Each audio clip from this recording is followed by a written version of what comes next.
Biz mында birimizge karama karşı gelmey, Fatbek Kalbek'sin deputatlar. Kayra oturup, jönle süйлöşüp, kabul alsak bolot. Onun için süйлöş gerek. Anan keyin sen kol koy, sen kol koy, учредительный собрание sen kol koy dep kıstap aldırganda bu turmaz bu. Erten dünyasını, özün elge uyat bolabız. Bunu hiç kim kabul almaydı dağı. Bu Konstitusyonu. Kırgız memleketinde kabul almaydı. Biz Ушул жылдын 15 февралында өзүңүздөргө белгилүү 80 депутаттын добушу менен комиссия түздүрүп, мен 4 ай бою ушул Кумтөр алтын кениндеги болуп аткан проблемаларды иликтеп чыктым. 20 июнда отчет менен чыктым, өзүңүздөр билесиздер. 27-синде добуш берүү күнүндө каникулдун алдында колдоого ээ болгон жокпуз. Аны эми ар ким депутаттын өзүнүн баягы тиги добуш берүүсүн биз эч убакта sen мындай добуш бердиң же тигиндей добуш бердиң деп буларды сынга ала албайбыз. Бул маселе өтпөй калды. Эми урматтуу депутаттар, мен таң калам, ушу каршы берген депутаттарга таң калам. Бүгүнкү күнгө чейин 15 жылдан бери карай 260 тонна алтынды Кумтөрдөн ташып кетип, бизге 1 тонна 400 килограмм алтын калтырыптыр. Мына кыргыз элинин пайдасы депчи. Ушуга кантип чыдап отурасыңар? Кантип ушуган дитиңер барып добуш берип атасыңар? Андан сырткары 77 тонна күмүш алып кетиптир. 1 килограммы биздин Кыргызстанга калбаптыр пайдасы. Кайсы бетиңер менен ушуга добуш берип атасыңар? 1 килограммы калбаптыр. 2000 Эми мындай да урматтуу депутаттар, чындыгында ачуу болот. Угуп тургула, уккула. Урматтуу депутаттар, танапес саат 4-тен 15 мүнөт өткөнгө чейин танап. Үчүнчү микрофон. Урматтуу төрага, процедура боюнча менин толук акым бар 2 мүнөт сүйлөгөнгө. Андан сырткары 15 мүнөт лидер фракция катары мен толук укугум бар. Менин башымды кесип коюшуңар мүмкүн, но бирок тилимди кесе албайсыңар. Бул менин мыйзамдуу укугум. Экинчиден Ирина Карамушкинага эгерде кыргыз мамлекетинин тагдыры баары бир болсо, мага баары бир эмес. Мен эртеңки кыргыз мамлекетинин келечегин ойлонуп атам. Ошон үчүн урматтуу Асылбек Шарипович, сиз калыс алып барыңыз. Менин мыйзамдуу укугумду эч кимдин тебелегенге, президенттин дагы, премьер-министрдин дагы, спикердин дагы эч кандай акысы жок. Бул менин мыйзамдуу укугум. 2 мүнөт процедура менен сүйлөгөнгө акым бар. 15 мүнөт лидер фракция катары сүйлөгөнгө акым бар. Эгерде менин сөзүм жакпаса, кулағыңарды жаап отургула. Чындыкка эгерде чыдабай атсаңар. Мына мен сиздерге момдай эле айтайын. Башка сөз эч кимге берилбейт. Сөздү бардыгы сүйлөдү, айта турган айтты, чечим кабыл алайлык. 2 урматтуу Канат Кыйырканович, уже добуш берүүгө өтөбүз азырчы. 2 вариант бар, 2 долбоор бар. 2 долбоор токтомдун. Биринчиси Садыр Нуркожоевич Жапаров даярдаган. Экинчиси 3 комитет жыйынтыктап бардык дебейин 4 фракциянын пикирин бардык ошо даярдаган долбоорлорду эске алып туруп макулдашылган долбоорду чыгарган.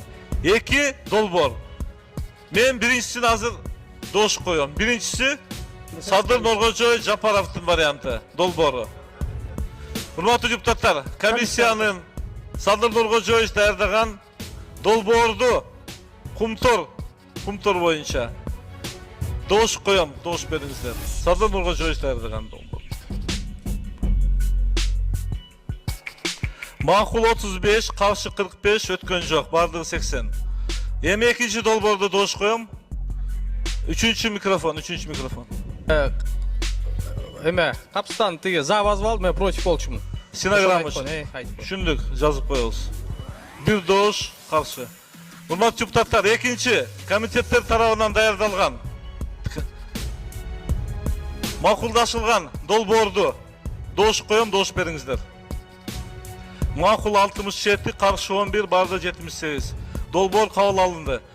Садыр Нуркожоевич, сизге дагы чоң рахмат. Комиссиянын мүчөлөрүнө чоң рахмат. Бул маселени ушул комиссия комиссия иштеп чыгарды. Жакшы иш болду. Ушу токтом менен түзүлгөн комиссиянын дагы жогорку кеңеш тарабынан көзөмөлгө алынып, будан нары комитеттер дагы Садыр Нургожоевич, Кудай буйрса өзүңүз дагы бул комиссияга киресиз, Кудай буйрса. Жумушун жакшынакай алып келгиле. Эл күтүп атат, депутаттар да күтүп атат. Сөз сизде.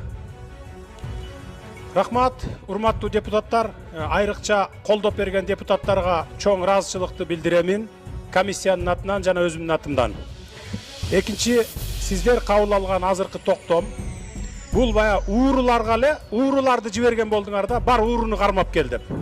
Мен дагы бир фактын айтып коеюн, мына заместитель министра Аселетко 13 декабрь 2010 жылы жанакы фабриканын ичинде мыйзамсыз курулган печкага активдештирилген көмүрдү күйгүзүп ийип, андан алган алтынды уурдап кетип атканга уруксат берген. Мына ушуну иштете бергиле деп мынакей.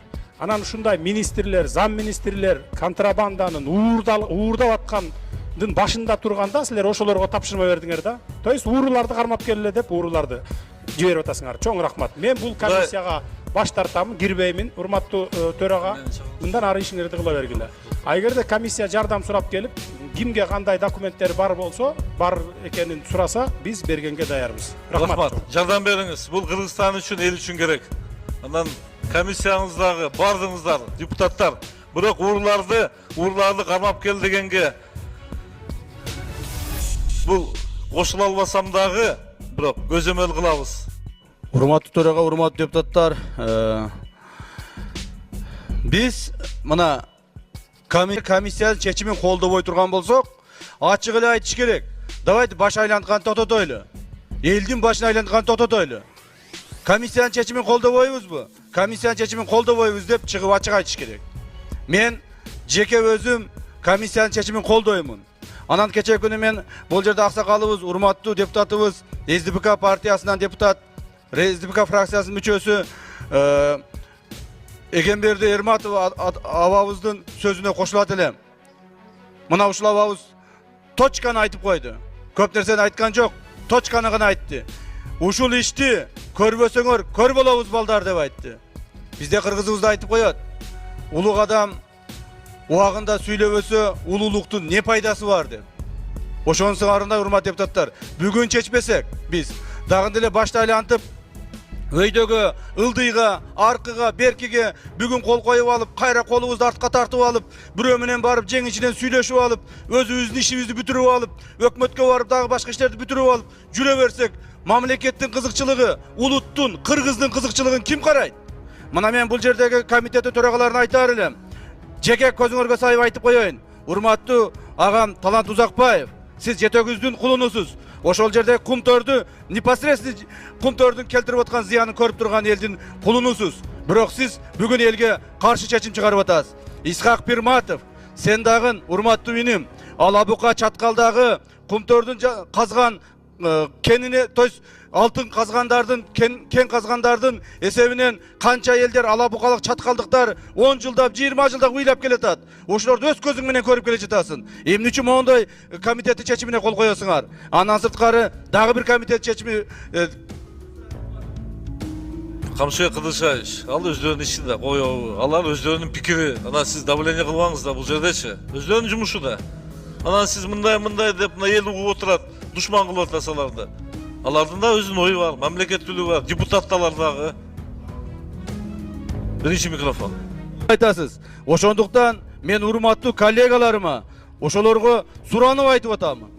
Силер туура эмес кылып атасыңар деп. Мына комиссиянын чечимин биз колдошубуз керек, урматтуу угандар. Бүгүн биз эгерде комиссиянын чечимин колдобой турган болсок, анда кыргыз элибиз, журтубуз өзү келип чечип берет бул маселени. Биз кумтөрдү мафиялык, коррупция аралашкан компания деп айттыкпы? Мына ушуну аягына чейин чыгарышыбыз керек. Аягына чыгарбасак болбойт, урматтуу туугандар, урматтуу депутаттар. Мен силерден суранып кетемин.